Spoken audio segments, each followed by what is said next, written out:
It's another beautiful day for baseball in Los Angeles. And baseball podcast. Josh Schaefer and Blake Harris Cover everything Dodgers right here on Inside the Ravine. How is it going, everyone, and welcome to a brand new episode of Inside the Ravine. Joining me, as always, from the Ontario Reign headquarters is my co-host, Josh Schaefer.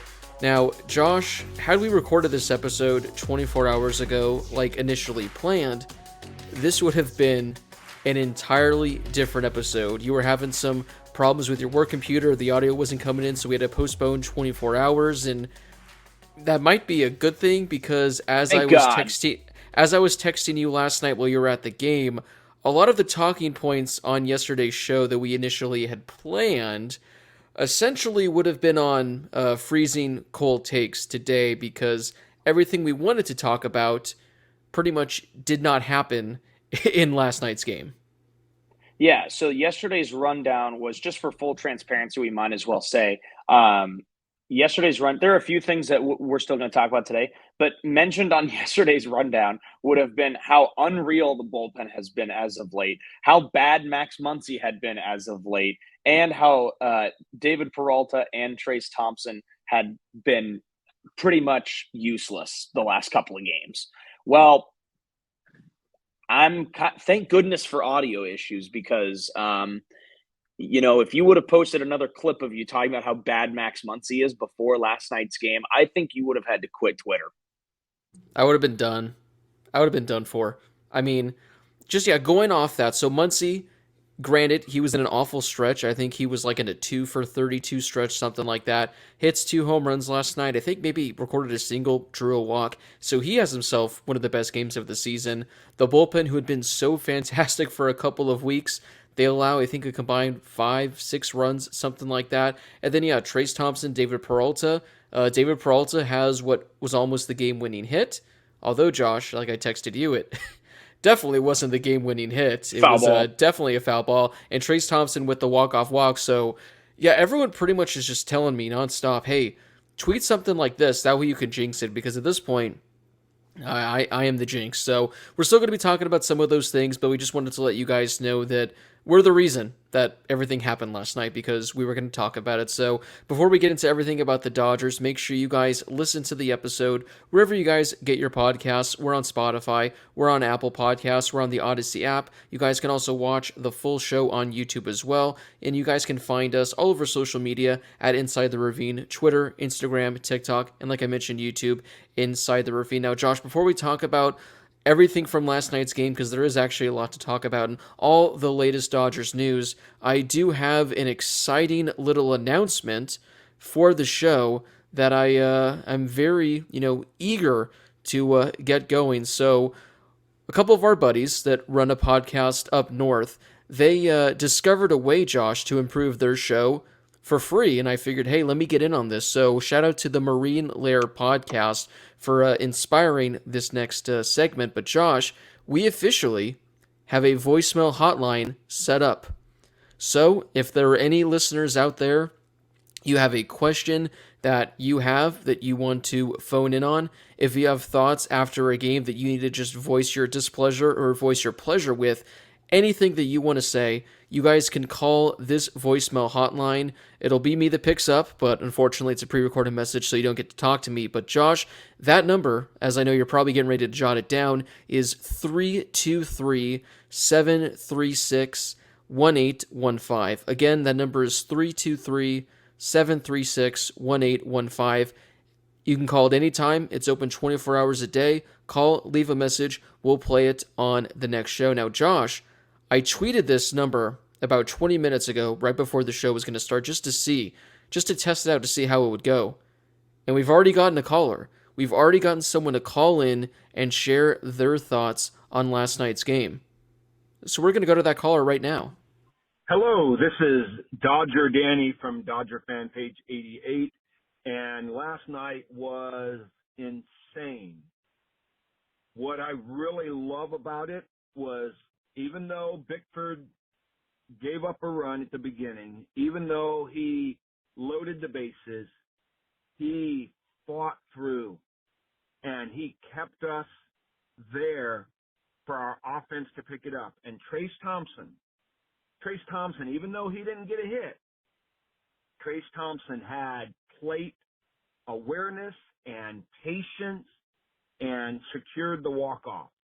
Another awesome win, the third walk-off of the season. This is a very special team.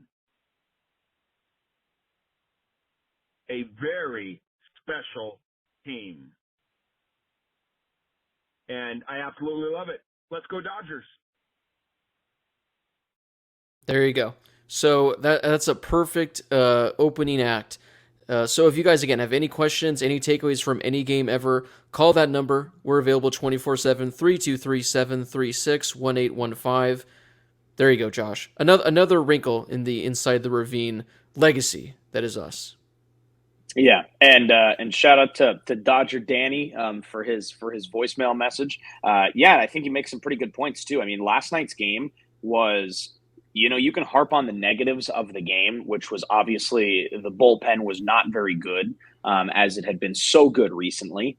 And obviously for most of the game, the Dodgers, it was really just the home runs early on that were kind of getting it done for the Dodgers. But later in the game and in extra innings, they found different ways to win. And I think that that's super important because, I think this is a good opportunity for us to talk about Phil Pickford a little bit too, because Phil Pickford's first inning of work was, oh my God, it was, what's a good word to describe it? I don't even know. It terrifying, was not good. Horrifying.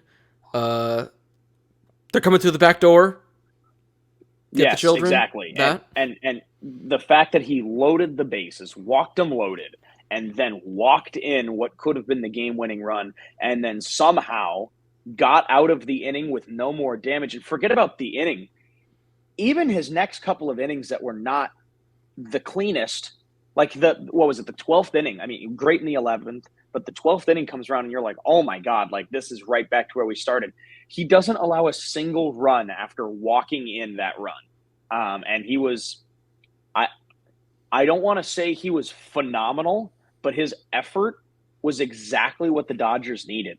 And we're not going to see him for a few days. I can almost guarantee that, with a pitch count at like 55 or whatever it was. But he wasn't great, but he was reliable. And he did exactly what the Dodgers needed him to do. It wasn't pretty, but the Dodgers got to where they needed to be because of Phil Pickford. And that's what makes these teams kind of special, right? Is it's not just, there was an article that was put out the other day by a big publication that basically alluded to the fact that the team, the NL West team, down the coast is kind of a collection of bodies at the moment, right? It's a collection of talented bodies that are kind of all working individually. And right now, to me, the Dodgers are kind of a well-oiled machine. I'm not saying that they're just running through all their opponents, but right now, the Dodgers are getting reliable outings from a number of different pitchers. They're getting big-time hits from a number of different players on the team. And, of course, guys are getting hot and cooling off and getting hot as they would, any other year on any other team, like any other player. And right now, I think the team factor for the Dodgers has been so big in this winning streak, in the last winning streak. And now I think now that, you're kind of seeing guys fleshed out a little bit more and you're getting these important outings from guys in the bullpen, even when the team isn't playing great, I feel like as a whole, the way that the team is playing kind of a team baseball style right now is what's setting them above all of the other teams that they've played against right now. And especially in this last series against the Padres, and especially in game one of the series against Minnesota. Yeah, I mean, you hit it on the head because it seems like everyone is contributing, whereas, you look at the team down there, like you said, down the coast, it's kind of maybe four guys that they're relying on and no one else is contributing. For the Dodgers, every night, like, you'll get what you get from the superstars, but it seems like someone in the lineup, someone in the bullpen, one of the starting pitchers, they're delivering. But with the Phil Pickford thing, I mean, this is the craziest.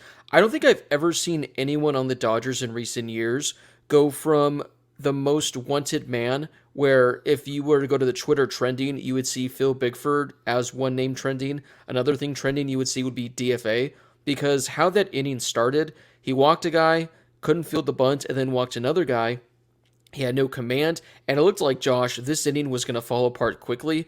And personally, I'd given up on the game. I was like, we're already down 1. They got the bases loaded, no outs. If they somehow get out of this down 3, I think that's going to be a miracle.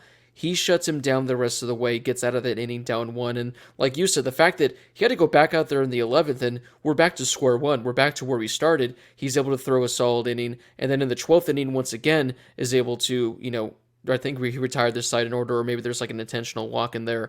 But Phil Pickford, to go those 3 innings, it's the longest outing of his career. He went 50 pitches. I was expecting to get a notification today. Phil Pickford can't feel arm, placed on 10-day IL, because going 50 pitches when you're a reliever, where your previous career high was 2 innings, that was asking a lot. And I think even after the game, Dave Roberts said, like, nobody was like, we were warming Brusdar Graterol up just to have him potentially, but it was literally going to be Phil Bickford's game to finish. So if they would have gone to a 13th inning, Phil Bickford would have been out there. So the fact that he was able to eat it, the fact that he was able to keep the Dodgers in it, I know he was probably the happiest guy in the stadium when Trayce Thompson got that walk-off walk, because I know for a fact he did not want to go out there for another inning. But really, it's incredible because Phil Bickford, when he entered the game in the 10th inning, I'm thinking, this is not going to go well, because he's really struggled this season. He's been probably the Dodgers' worst reliever outside of like Alex Vesia, and he delivered when it mattered most. He delivered in the clutch. And Josh, I don't know if you saw it, but I think Phil Bickford probably had his first ever post-game interview last night. And I don't think he was, I'm sure when you're one of these top guys coming up, they teach you about how to give post-game interviews. But for Phil Bickford, who's been a reliever, who's probably never been talked to once, let's just say he could use a little practice on his post-game interviews, because I think he was still confused as to what happened. But I thought that was phenomenal from Phil Bickford, the fact that he stepped up when he did, and the fact that he delivered in the clutch the way he did, especially, like I said, given the way it started out and how bad things could have really turned. Yeah, and when watching that last night, watching him get out of that jam, I thought of that Office clip where Kevin's like, nope, that's not Ashton Kutcher, it's Kevin Malone, except reverse those and replace him with Mariano Rivera and Phil Bickford. Because, I mean, it went from atrocious to exactly what the Dodgers needed very quickly. And, you and I have talked 100 times, if not 1,000, about how bad the Dodgers are in extra inning games. And last night, I don't even think was bad, but just the way that they had the offense, it didn't matter who it was. I mean, obviously, the top of the order was what was so good for, the first 7 innings, but it was the bottom of the order that really came through in extra innings. I mean, you look at the 11th inning, top of the order, Mookie, Freddie, Will Smith, a couple of bad at-bats. I mean, you have the ground out from Mookie. He battled a little bit, but Freddie, bad AB, Will Smith, bad AB. And it was the middle toward the bottom of the lineup that ended up getting the Dodgers getting runners on base and just walking in that winning run. And that's sometimes the way that it goes. Like, they figured out ways to score runs throughout the game, and every single time the Twins scored, the Dodgers, somebody pushed another run across. And that's why when it went to extra innings, you had that feeling like, if Phil gives up 1, fine. The runner on second scores, fine, because it feels like the Dodgers are going to respond, and then you can push across the winning run. So, when they came up in that bottom of the 12th inning and it was still tied, you kind of had that feeling like it has to be right now. Mostly like, did I think they were going to lose at any point? Not really. But it was like, it's got to be now, because we're so used to these short games. It's getting late. It's past my bedtime. Like, it has to be now, please. That's how I was back, man. It was like 10:45. I mean, bedtime here it's 10 o'clock. I mean, these games are ending at 9:30. You have 30 minutes of downtime. This was extending into bedtime, Josh. But even like what you said, and I feel like this is like a forgotten moment because of how many things happened in this game. JD Martinez in the bottom of the 10th with 2 strikes off a guy that's throwing 103 mile an hour splitters. He gets a curve and he just, hits it into center field, ties the game. And in years past, that's a moment that the Dodgers, someone strikes out or he grounds out and they don't even get the run over. Now we've seen it, small sample size, has been 2 extra inning games, but the Dodgers are 2-0 in extras this season. They're doing things that they're supposed to do. And it's quite the turnaround compared to what we've seen in years past. So, again, everyone, Phil Bickford, JD Martinez tying the game up, Trayce Thompson, who, is still going through that 0 for 30 stretch. And when they opted to intentionally walk Max Muncy to bring up Trayce Thompson, I think everyone probably in the stadium and everyone watching was going, oh boy, like here we go. The fact that this is our option right here, and you're thinking literally all he has to do is draw a walk. All he has to do is draw a walk. He quickly goes behind 1-2 in the count. You're thinking, man, he's going to strike out. We're going to go to another inning. But he manages to just battle, doesn't swing the bat. He gets the walk-off walk, and hopefully for him, this can be, maybe it's like in basketball where if you just make a free throw, it helps you turn things around. Maybe for Trace Thompson, by just drawing this walk, maybe it's able to just kind of change him a little and get him going, because if he can get going, that would be huge for the Dodgers. And that's the thing, right? Like, it was a good at bat. He was down in the count. What was it, 1-2? And he worked his way back, fouled off a pitch. Like, I'm sitting there thinking, just honestly, I know there's 2 strikes, but don't swing. Like, let's just see what happens, right? Yeah. But he battled and he worked a walk. And sometimes, like, that's important. Like, I know you see this and you're like, oh, a walk-off walk in the 12th inning. Like, first of all, that's the only way this game could have ended. This game was absurd. 2 bases loaded walks in extra innings, back-to-back home runs. The go-ahead hit from Peralta was foul. Trevor Larnach 3-run bomb in the 8th inning. And we're Evan not even Phillips talk about blowing his first save of the year. Yeah, Evan Phillips blowing a save. And this isn't even like talking about some of the other just weird crap that happened throughout this game. But 2 players getting picked off of first base in the same game by 2 different pitchers, like it was just a weird game. So it only could have ended with a walk-off walk. But look, like in extra innings down in the count, it's not just a walk-off walk where the pitcher missed. I mean, this is a confidence-boosting at-bat, I'd hope, for Trace Thompson, a guy who has struggled mightily as of late. But it's the same thing as a couple of years ago. Like, you remember when we were talking about how Max Muncy had been really struggling a couple of years ago and he just wasn't hitting the ball and he was striking out a lot. But at the same time, maybe he wasn't getting hits, but he was having good at-bats. He was working walks. He was still getting on base the same way he always had. It was just he wasn't hitting the ball at all.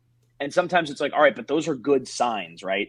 And I think last night for Trace Thompson, it's not like, oh, you just backed your way into being the walk-off hero. No, like he went up and he, first of all, got picked off at first base. And an inning or 2 later, he comes out and has a really good at-bat. The way that I look at it is, all right, it's a single. Right? When you're down in the count and you battle your way back to work that walk with the bases loaded, I view it the same way as a single. So he didn't back his way into anything. You have to have a good at-bat to get in that situation, and he did. Yeah, I mean, again, hopefully it gets him going. And I will say this, Josh, one of the strangest walk-off reactions I've seen from a player, at least that I can remember on the Dodgers. So he gets the walk-off walk. Now, obviously, it's not as exciting as if, you deliver a walk-off home run, you deliver a walk-off single, but it's still a big moment, and everyone, was immediately sprinting towards him. Trace Thompson just immediately sprints away from everyone on the team and heads straight to the dugout. So I don't know if maybe he had to go to the bathroom or, he had to check something in the clubhouse, but for being in the slump that he was in, I would have ripped my jersey off. I would have sprinted into center field. I would have climbed into the left field pavilions and would have started celebrating with the fans, but he opted to just run away from everyone and head straight into the dugout. So I just thought that was a little kind of interesting. I felt like it was a delayed reaction, like by the team too, because like when he walked in the run, it was kind of just like like that is how the game would end. And then in the most hilarious way ever, the banana kicks in with the I Love LA and the lights start flashing and you're like, this is kind of hysterical. And then that's when I noticed the team like running out of the dugout. It was like not immediately. So it was weird. It was a weird game. It was late. Everybody was tired. And maybe Trace just wanted to go to bed because it was past his bedtime too. Yeah, it was getting late. So crazy game. And again, lost in the shuffle is the fact that Max Muncy, like we talked about at the beginning of the show, had himself one of the best games of the season. 2 homers, I think reach based 4 times as a whole. He's been really sick, apparently, the last couple of weeks. I think he's pretty much said, like, this is kind of the reason why I've been struggling. I just have, like, no oomph at the plate. So maybe he's not sick anymore. Maybe he's going to turn things around. One final thing I wanted to touch up on in regards to this game was how the Dodgers decided to use Noah Syndergaard.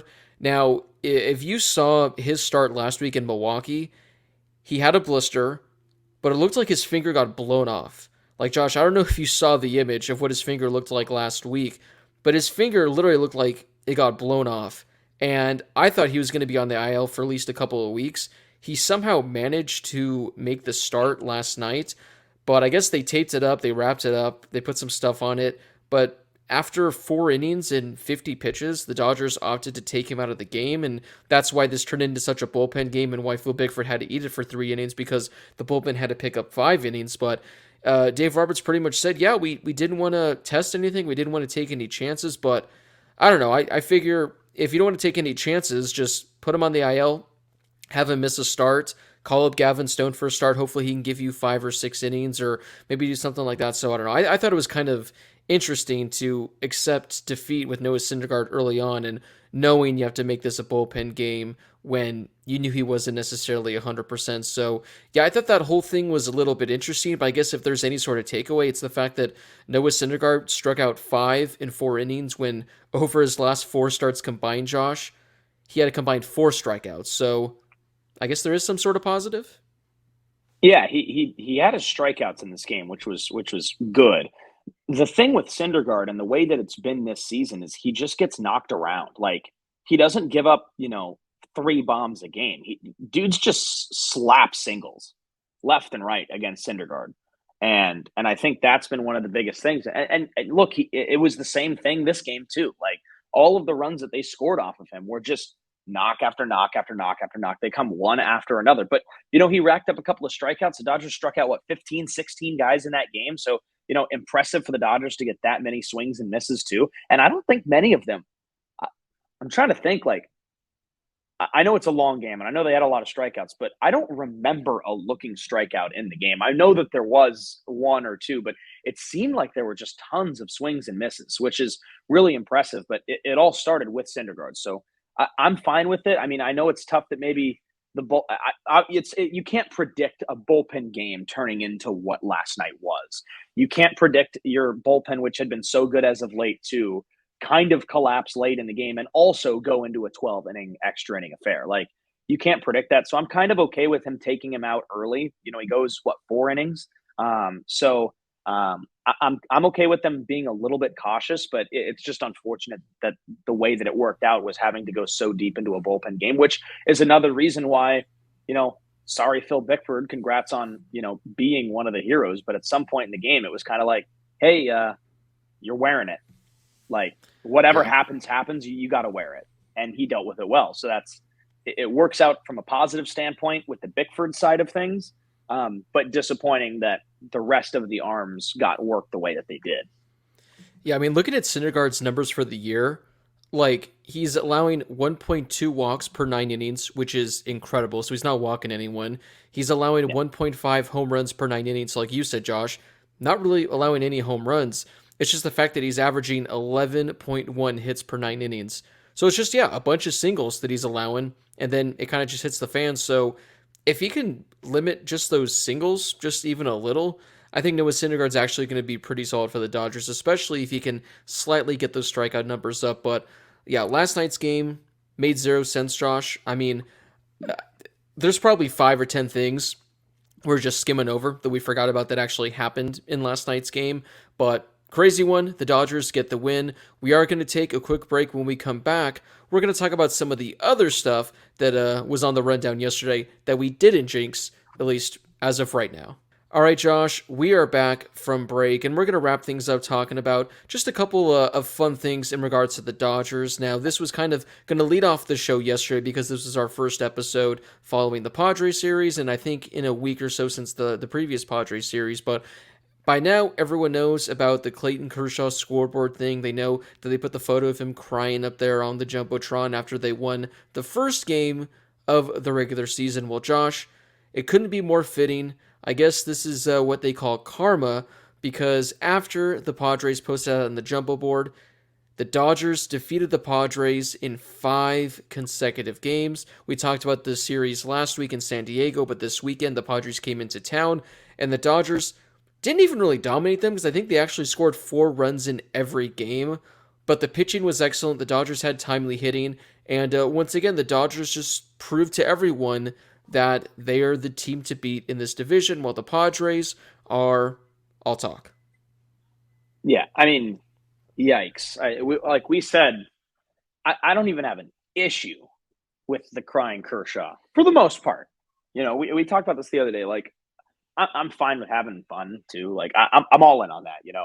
Have your fun. Like, make it a rivalry, and the Padres can certainly do that.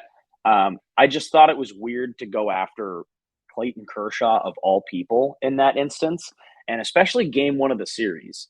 Because again, what did we say the last time we brought this up was that is just, I'm not saying Kershaw is using that as bulletin board material, and I don't even think the Dodgers are, but that is like the Dodgers and Dodger fans can't keep their receipts. And that's exactly what the Dodgers did, because I think it's bad luck when you do that. And then you lose 5 straight games against that. Again, like, and remember what we said, like, we could have a completely different outlook on the season series and the Dodgers and the division as a whole after 6 of 9 games coming up against the Padres. And it's not like the Diamondbacks were 8 of 10 to start the season were against the division team, the same team. We're a month and a half, we're like almost 30% into the season now, if not more than 30% in. And you have 6 of 9 games against the same team, a home and home. And either things are going to be very even or things are going to be very different. And things are very different because the Dodgers, I don't want to say handedly, but convincingly handled the Padres in 5 of those 6 games, all after the scoreboard thing. So it's like, I just think I'm not saying the Padres messed up and you shouldn't do it again, but they probably won't because of, I think it's a bad look now on them. Yeah. I mean, and the thing is about, taking these 2 series the way the Dodgers did, now the fact that they only play 13 times a season, the Dodgers and Padres only have 7 games remaining the rest of the way, and the Dodgers have a 7-game lead in the division. Now, obviously, it's the middle of May. There's 120 games left to go.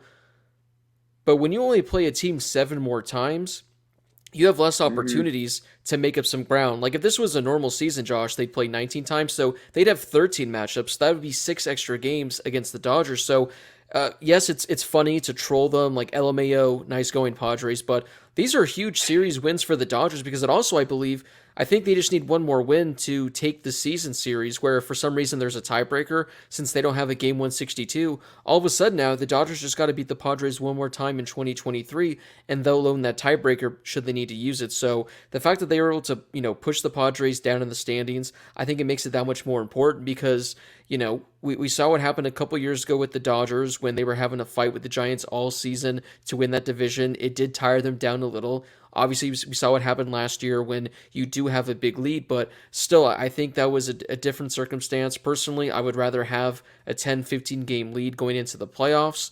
You don't have to risk anyone. You don't have to risk injury like the Dodgers did with Max Muncy, Justin Turner a couple years ago. So, big picture, I think it's huge for the Dodgers, but it is also funny, Josh. Like, it's really funny that they won 5 in a row. It is. It is funny, but again, like you going back to the point that you just made, this is something we said on our last show. When you play everybody in baseball now, these division games, because there's fewer, mean so much more. So yes, it's disappointing that the Dodgers. Yes, it was early in the season, so it doesn't really matter, for the most part, because now the season's in full swing and the Dodgers are in first and the D-backs are second or third. So but still, those first 8 of 10 games of the season where the D-backs bested the Dodgers to start the year.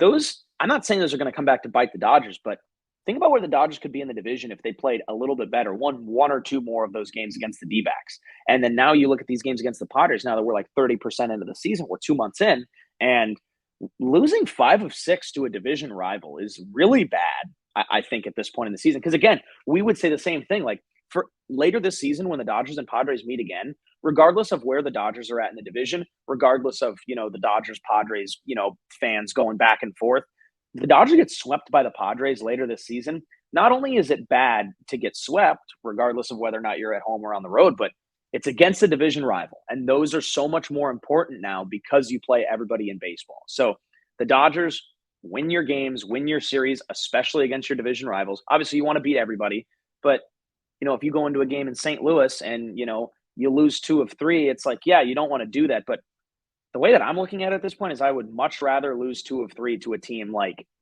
in the AL or in the NL Central as opposed to the Padres, the Giants, the D-backs, or the Rockies, because those games are so much more important now. And maybe I have the luxury of saying that when the Dodgers are, 7 games ahead of the Padres and have the best record in the NL, sure. But these games are just so much more important because you play your division rivals fewer times. Yeah, I mean, you drop from 19 games against them to 13 games, so you can make the case now that these games are 1.5 times more valuable than they were in recent years. Yeah. So yeah, a huge couple of series wins for the Dodgers. That's going to help them in the long run. Josh, one final thing before we wrap up today's show, and I thought this was something a little fun to talk about. It was just a couple weeks ago where this Dodgers team was 13-13. They were 500. Every episode we were recording was a doomsday episode. We were, just bagging on the team for a variety of we reasons. only had 1 or 2 of those. Oh, yeah, a couple. But everyone was panicking about the Dodgers, saying, this is a wild card team. This team's not going to win the division. This is what happens when you are cheap and you don't try to retool your team. Well, Josh, fast forward a couple weeks. The Dodgers now 27-15, best record in the National League, and they are now on pace for 105 wins in 2023. I thought my 100-win hot take that I had was trash bound, garbage bound, throw it in the garbage and go and dump it out where you never see it again. There's life to it. It's still, plenty of games left to go, a whole lot of season left, but on pace for 105, and they're playing their best baseball. Who would have thought 2.5, 3 weeks ago when they were 13-13, we'd be at this point already? Yeah, I mean, obviously there's still a lot of baseball left to be played, but the Dodgers are in a good position right now. And it helps that you can build a good lead in the division at this point in the year. They just have to continue to add to it. And again, keep taking care of business in these series, especially against the division rivals. And right now they've been able to do that against in-division teams. And they've got a pretty tough slate coming up over the course of these next couple of weeks. Obviously, you still got the Twins. You go to St. Louis, you go to Atlanta, you go to Tampa Bay. The Dodgers have a tough slate coming up, but take care of business. You don't have to win every game. I've got friends that'll shoot me a text and be like, "Are you going to talk about how bad we were on the next podcast?" It's like, no, well, I'm not, because the Dodgers are still winning their series. So, losing in St. Louis is not that big of a deal breaker, because if you win every series you play in, you're in a pretty darn good spot come the end of the season. And right now, the Dodgers have already set themselves up to be in that position later on. They just got to keep it up. I mean, again, they're playing better baseball than anyone. Even after the Tampa Bay Rays' historic start to the season, the Dodgers are only 4 games behind them overall. That just goes to show how good they've been playing. And like Josh said, this upcoming schedule, it's going to be tough for the Dodgers. Obviously, they got to finish the series against the Twins. Then you got to go to St. Louis for 4. They're playing really good baseball lately. Then you go play the Braves. You play the Rays on the road. Josh, I mentioned the Rays have the best record in baseball. The Braves, they're right behind the Dodgers, half a game behind them, with the 3rd best record in baseball. So these next couple of weeks, the Dodgers are going to have plenty of opportunities to play literally the best teams in baseball. So it's going to be exciting to see how they do. But any final takeaways, Josh, before we wrap up today's episode? No, it should be fun. I mean, obviously there's still a lot of year left to go. But honestly, some of these next couple of games could feel like playoff baseball. And look, I mean, those series in Atlanta are always a lot of fun. The series in St. Louis are always a lot of fun. And, it's great that, now the Dodgers get to do these, so many out of division and even out of league, non-league games. But I feel like we don't get to see Dodgers Rays very often, obviously. So those are games that I'm looking forward to, regardless of the fact that, the Rays have been really good. Obviously, that's a huge part of it. But, man, I am just excited to see the Dodgers play at the Trop. I'm just so gassed about it. Oh, yeah.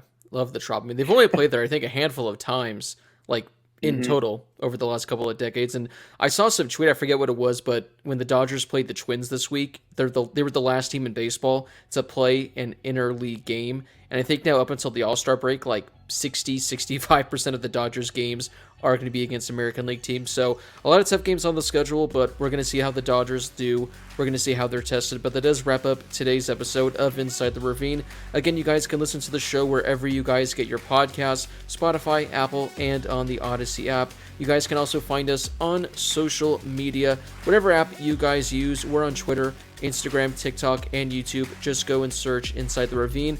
And again, if you guys have a question or a thought on a Dodgers game, the voicemail hotline is open 24/7. Give us a call at 323-736-1815. For Josh Schaefer, this has been Blake Harris. Thank you guys so much for listening. We do appreciate it, and we hope you guys enjoy the rest of your day wherever you may be.